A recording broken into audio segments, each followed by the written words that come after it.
So now we're getting pretty deep in the rabbit hole. So this is the topic of my second book, which is called The Simulated Multiverse. This idea that each of these timelines could be like a different run of the simulation itself.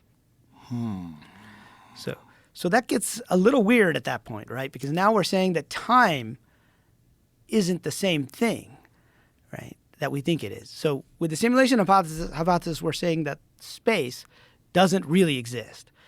It basically gets rendered for us like a video game.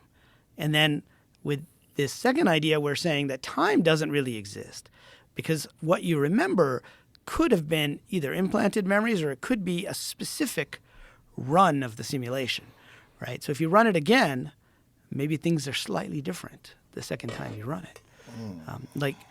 So Philip K. Dick came to believe that his novel, The Man in the High Castle, which was turned into a pretty cool series. I don't know if you've seen it. It was on Amazon a few years ago.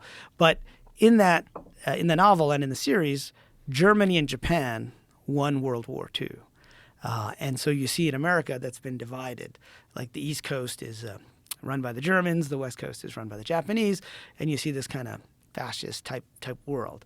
And so, he later came to believe that this actually happened, and somehow the simulators reran it again, and the current timeline is one that was allowed to go forward, like, further forward than where that one might have ended. And so he says that at some point, all these memories came flooding back to him of this other timeline.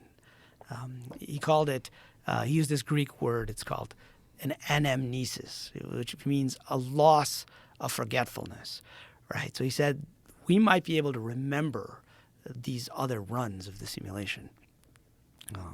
So anyway, that gets us into, this whole idea of, is the past what we think it is, right? That's, I think, the question you were asking, right? Because you're like, if I just remember X, Y, Z, is that what actually happened? Or is it just a representation of the past in the present? Yeah. And so when I started looking into the quantum physics side of it, I found something really weird.